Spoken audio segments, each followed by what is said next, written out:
Okay. Good morning. My name is Kevin Wooten. I'm the director for the Risk Management Agency, Raleigh Regional Office. With me today, I have our Deputy Director, Will Barnes, and it's a pleasure to be with all of you this morning to spend a few minutes with you talking about risk management and, in particular, crop insurance products available to farmers and ranchers. So we always begin a presentation with our public-facing website, rma.usda.gov. I would encourage anybody that is familiar or unfamiliar with crop insurance to take note of this website. It's a good website. It's full of a lot of information. It's actually full of information that even internally we use. So answers a lot of questions that a producer may have or want to know about crop insurance and getting started. So I encourage everybody to take a minute to jot that down or visit that site and navigate around and see what's in there. One other brief thing I'll share with you. Risk Management Agency is divided into 10 regional offices. This map shows how the country is divided.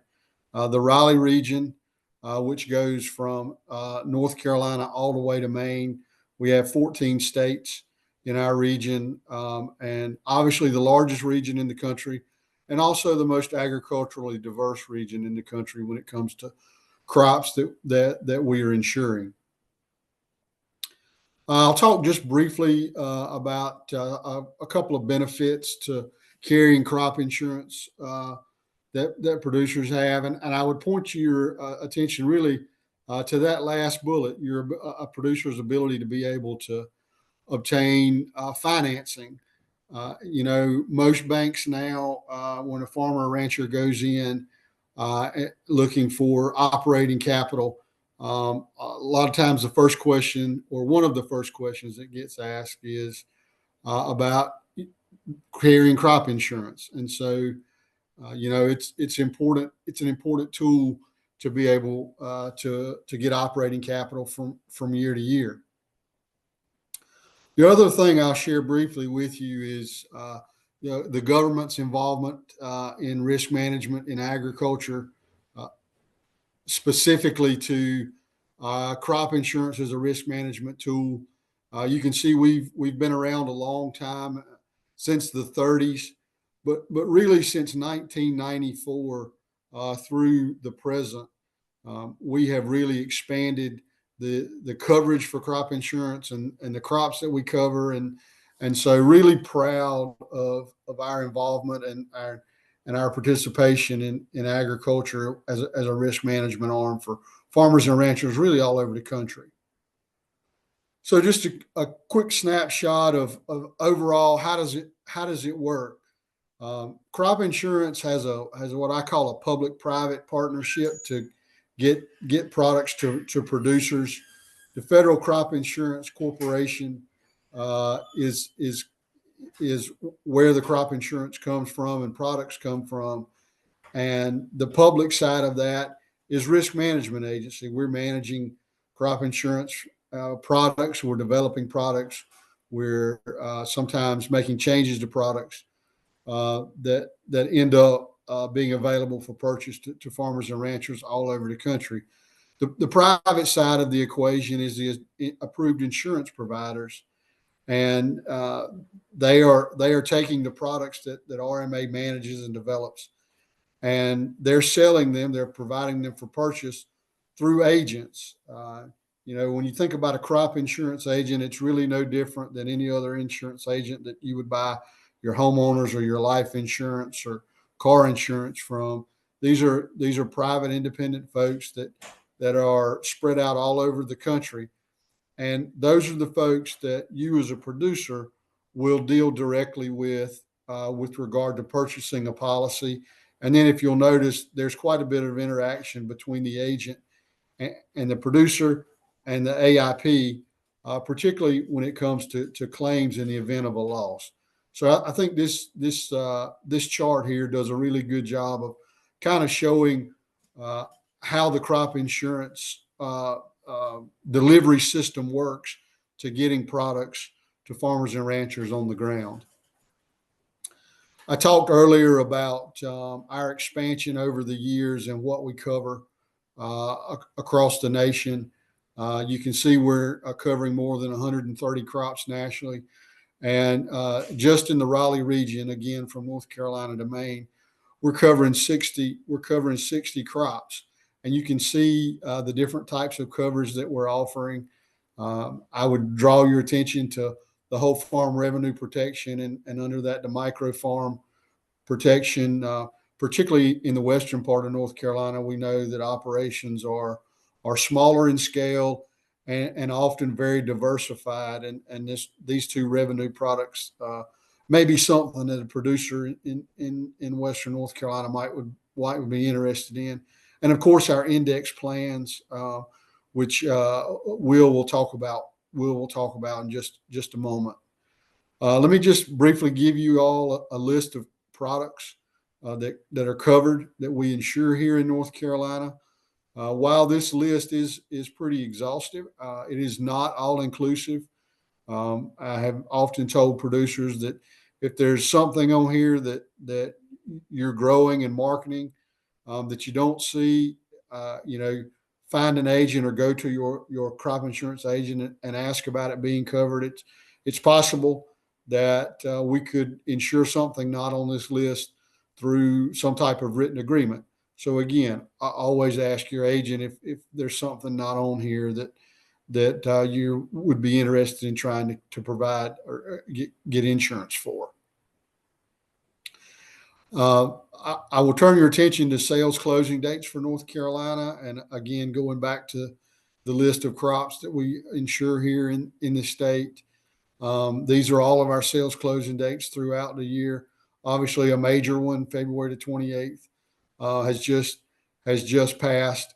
But there are others that are still yet to come. So, it's always important to keep these dates in mind as you're moving into the next year, particularly if you're changing crops and looking for an insurance product for new crops. Or if you're brand new to crop insurance and interested, these dates are important as well. I'm going to turn the program over now to Will Barnes to talk a little bit about an overview of the full crop insurance cycle, and then talk a little bit about our livestock products as well. So, Will, if you'll tell me when you're ready to advance, I'll move the slides. I'll do it. I appreciate it. Thank you, Kevin. Again, I'm Will Barnes. I'm Deputy Director of the Raleigh Regional Office. I've been here since 2018, so time flies. So we'll go through the cycle pretty quick. That it's not totally. It is insurance, but it's not totally like some insurance that you might have. Maybe health insurance, because there's something like an open season. So that's your sales closing date time. That's when you would change your policy or purchase your policy. And that's up at the very top of the wheel. Through the application process, you would work with your agent to determine exactly what you want your policy tailored to. You would already have your crop picked out, but start considering acreage amounts, coverage levels, much like car insurance coverage levels, something like that, or homeowners insurance. You can get very big Cadillac versions of insurance, and you can take it all the way down to like a Geo. So and that's certainly all in the availability. After that, you get into the growing season. Once you've established around step 4 and 5, you would report your acreage as you typically would, either through the FSA office or to your crop insurance agent. Billing will come at the end of the growing season. If you were to have a loss, the claims process kicks in between coverage and billing and loss. So if you've already got an established loss and a loss adjuster has come out and determined that, well, actually, your premium payment would get paid first out of your loss payment, and then the rest of the money would come to you. At the end of every growing season, you would report production. That's in order to build your policy better over time. You always want to have good yield equal a more robust policy year over year. So, but production reporting is a necessary part of crop insurance. And then finally, program changes. That's really more of an internal. That's where us as an agency would take feedback from agents from AIPs nationwide, and we would find if our rates are not correct, if we need to do adjustments here and there, if we need to expand. So that's where program changes kick in, and we'll have a final drop dead date depending on what the sales closing date is. That program change date also varies. So, but and just a couple of policies that you might have interest, Kevin, if you want to forward it along. We'll talk about pasture, rangeland, and forage crop insurance, or PRF as we call it. It's a rainfall index. Some of y'all may have heard of it. It covers only rainfall in your county. You can put it on your pasture. You can put it on hay ground. The only peril in this is lack of precipitation. It doesn't matter on your farm. It's just the grid that you're in. The grids are something like 0.25% degree. So it equals about 17 miles by 17 miles nationwide. And it's overlaid over the entire country. We pull data from NOAA. We do not update it. It comes from a place called Climate or CDC. So they and we keep ourselves out of the actual building of rainfall data to maintain a third-party firewall there. So they provide rainfall data. We plug it in, and if your grid does not have rain in a 60-day period, if you want to advance that now. Yeah, so it's cut into 11 different cycles or 2-month intervals. So about 60 days, you can take January, February, or you could take February, March, but you can't take January, February, March, and if that makes sense. It's a very simple program. We do have an excellent tool online. I won't be able to go through it today, but I do suggest that if you have interest in it, to take a look at it. I know, especially dealing with the mountains, rainfall is an interesting and unusual thing, because you'll rain on one side of the mountain, you will not rain on the other side of the mountain. And that is something that you need to look at. You would basically lay your ground on the tool where your acreage is at, and you can look at the historical data there, which goes all the way back to 1948. So those of you that remember drought years, 2020 or 21 was a hard drought year. You'll remember how dry those were, and you can in fact see if that policy would have paid that year. If that's something that is of interest, then certainly give it a look. And if you have more interest, please let us know. It is subsidized between 51 and 59% by the USDA. So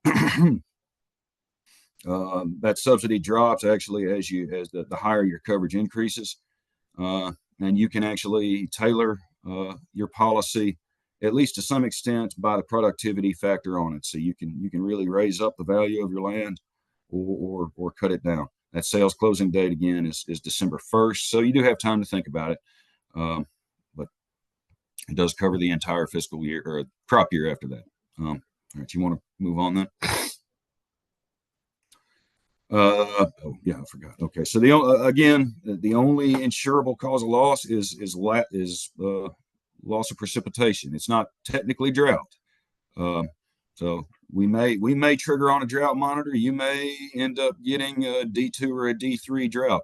Most of the time, I'm going to say that yes, that will trigger a payment in PRF, but it's not based on the National Drought Monitor. It takes into account a handful of subwater categories as well as NRCS cataloging of rain and groundwater. So, but for example, and just a simple example, if the April-May interval that you have purchased has an average precipitation of 3 inches and 70%, that'd be about 2.1 inches. If it were to only rain about 1.5 inches in that 60 days, then it would trigger a payment. That's a tough time to have drought, April and May. So we all know that. Okay, we can move on. And just one more product quickly is livestock risk protection, or LRP. This is to put on beef cattle, either fed or feeder. It's based entirely on the Chicago Mercantile Exchange, or the CME. It can be purchased daily, well, every weekday. So it doesn't have a set and defined sales closing date. You can tailor it to your herd size. You do not have to put your whole herd in. You can test this with just a couple of cattle at a time, or a couple of calves.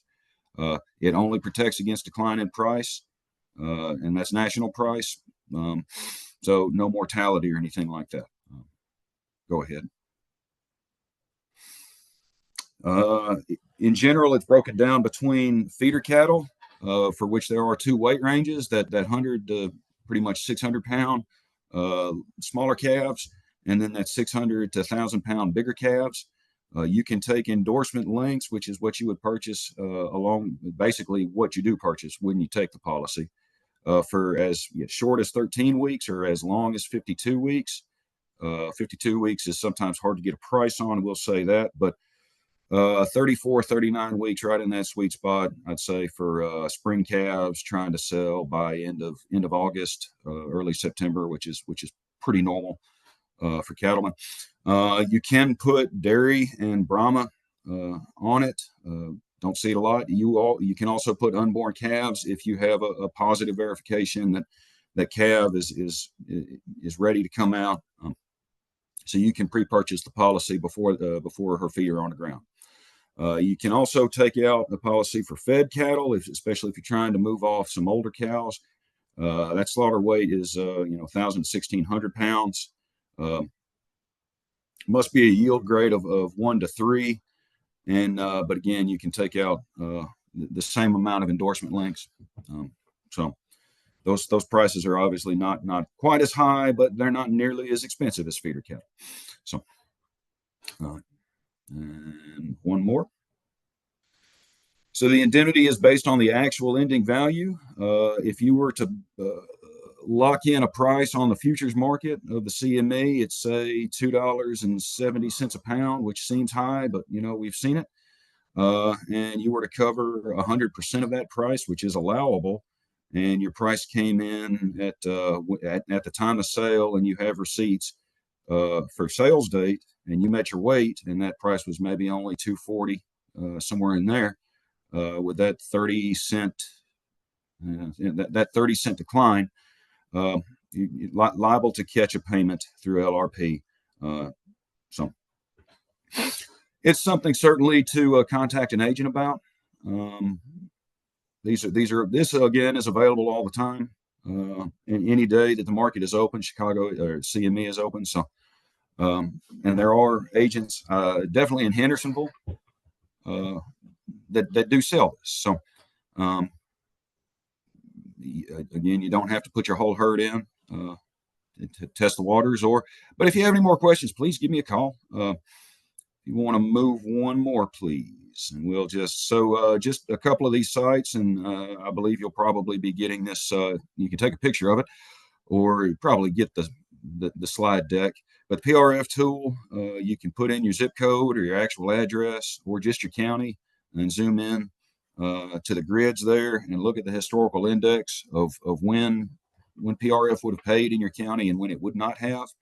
If that corresponds to times when you think that would be kind of nice to have a little hay money, if you're having to buy hay, then maybe take a look at it. We do run a livestock price report. There are several other places you can look, but we do run our own. That's through that link at the very bottom. The cost estimator tool is exactly what it says. You build exactly what kind of insurance you want. It's still maybe best to speak with an agent. The cost estimator tool is just an estimate. But to locate an agent, use that locator. And for any other information, we do have a couple of other livestock. You can use whole farm. You can use micro farm, but all of those are available just to review at the livestock site listed at the top. So again, thank you for having me, and hope y'all don't get too much more snow. So I wanted to take just a few minutes to talk about the Hurricane Index Protection Policy product that we have, the HIP-WE as we call it, particularly after the events of 2024 with Helene. Obviously, the hip we policy uh, began in 2020. I think the date that's probably most important for Western North Carolina is that 2023 date.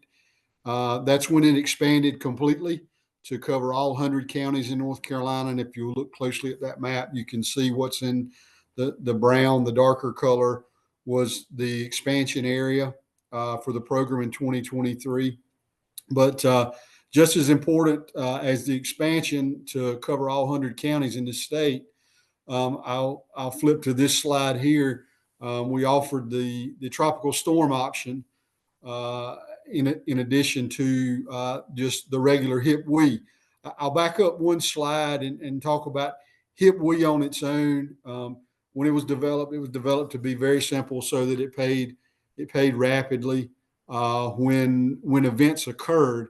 The other thing I would note is similar to primary and contiguous disaster counties with regard to disaster designations that we may all be familiar with.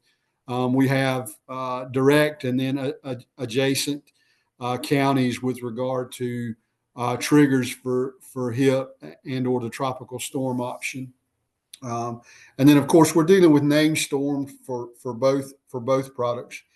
I've intentionally there's a slide specifically for hip we, and then this slide for the tropical storm option because I've been asked previously, can I have tropical storm option coverage but not have hip we? And the answer to that is no. You have to have your underlying multi-peril policy for whatever the crop is, and then if you want hip we, that sits on top of that multi-peril policy for the crop. And then if you decide I want the tropical storm option as well, that is becomes part of hip we. So you got to have that hip we product first before you can have the tropical storm option on as part of the overall policy. The other thing that is a little different about the tropical storm option is not only do we have to have the wind criteria met, which is 39, a sustained wind of 39 miles an hour for at least 2 minutes or more, but we also have to have rainfall in an amount of at least 6 inches, and that's countywide, and I'll get into that. I'll get into that in just a second. So again, how are the winds triggered? It is sustained. It is sustained over a 2 minute period.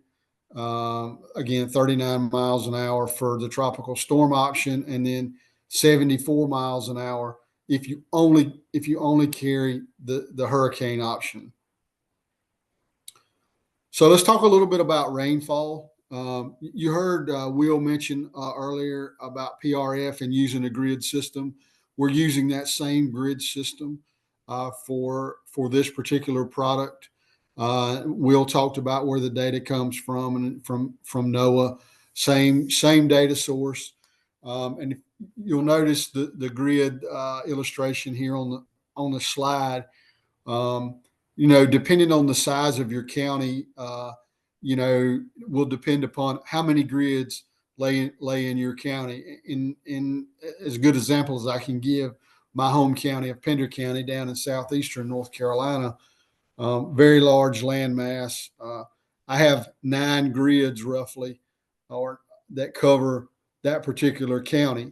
And so, if you're in a smaller county, you may only have 2 or 3 or 4 grids that cover your county. And I think we'll be able to illustrate how that grid system works on the next slide. Rain must meet or exceed 6 inches over a 4-day period. Right now, it is 1 day before and 3 days after the storm. That's how we're measuring it. It is an average rainfall, as I mentioned, across the entire county. One change that I know that has been allowed is if it's 5.9 or greater, that will round to 6 inches to meet the rainfall trigger. That seems insignificant, a tenth of an inch, but when we're rounding to 2 places, when we're rounding to two places, you will, it can make a difference when we go from 5.91. We go from 5.91 and it'll round to 6. That's, that can be significant for producers in the county that have carried the products. Um, how do we know if a county triggers? These are real. This is real time data. This data is going to, as soon as the event occurs, we're going to get it from NOAA, and we're going to turn that around within 30 days of notifying folks. Number one, that your county has triggered it, and number two, payments go out. When we make the determination that counties trigger, we will send out a product management bulletin. That'll go to AIPs, and that'll go to agents, and then in turn, hopefully, your agent will notify you, hey, y'all, you've triggered, you've carried the product, and should be receiving a payment through the either particular program. This was on an earlier slide that Will had, but I think it's important to share again, particularly if you're wanting to get crop insurance or look into it first time. This agent locator slide is a great place to start. As I mentioned on the slide with kind of the flow chart, those agents spread out across the state are your first point of contact for purchasing the product, and then going through the claims process if needed. And then obviously you're dealing with the agent from a production reporting standpoint after harvest is completed, as Will talked about in the crop insurance cycle. So those are our formal comments for today. This is the information for both Will and myself.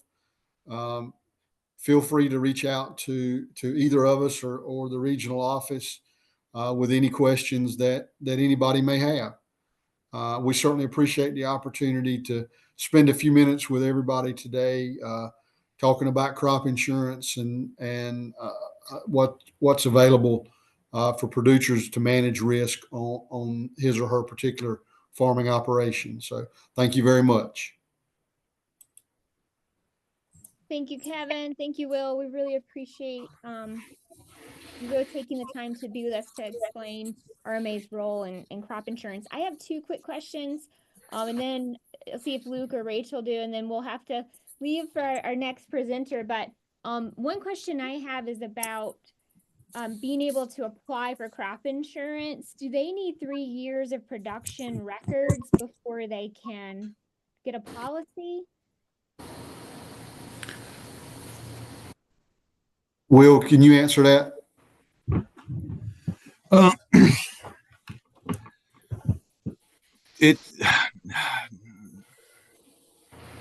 Everything varies. We can so are you there? Hello? Yeah, we're here. I can hear you. Yeah. Not necessarily, and it does depend. So on the crop your and agent, you feel like just going to an agent. Yeah, going to an agent would be better. So some policies are just a go. APH policies, which is sort of your standard personal production history, may or may not require more years of history. So I would speak with an agent first. Okay, that's one question. The other one is about HIP-WE and the tropical storm policy. Can you get that policy in conjunction with the whole farm, or can you only get that policy if you're insuring, or is it by crop? Like if you're just insuring one crop, you would add on HIP-WE and tropical storm. I think you can put it on the whole farm, can't you, Will? Yes, you can now. Yes, you can. And yeah, it's that's yes. I think as long as Will, correct me if I'm wrong, as long as we have a multi-peril policy and it's not something under written agreement, a producer is able to elect to add on HIP-WE and then also the tropical storm option. Is that Is that correct, Will? Oh, you there? Yeah. Sorry. I keep getting a thing that says something popped and went wrong. Okay. So, no, before we go too far in, I'm sorry. No, you cannot tack on HIP on top of whole farm. You can tack it onto standalone NPCI policies, but you cannot yet add it onto whole farm. I don't want to misspeak there. Now we have discussed that, and for the future, that's potentially would be we've had a lot of folks say they would like that. I'll put it that way. Yeah. Okay, great. Thanks for clarifying that and just keep us updated. All right. Does anybody else have any questions? If not, I think I'm gonna stop recording and we are gonna jump to the next talk. You guys ready? Luke, Rachel, you good? Okay, let's stop recording.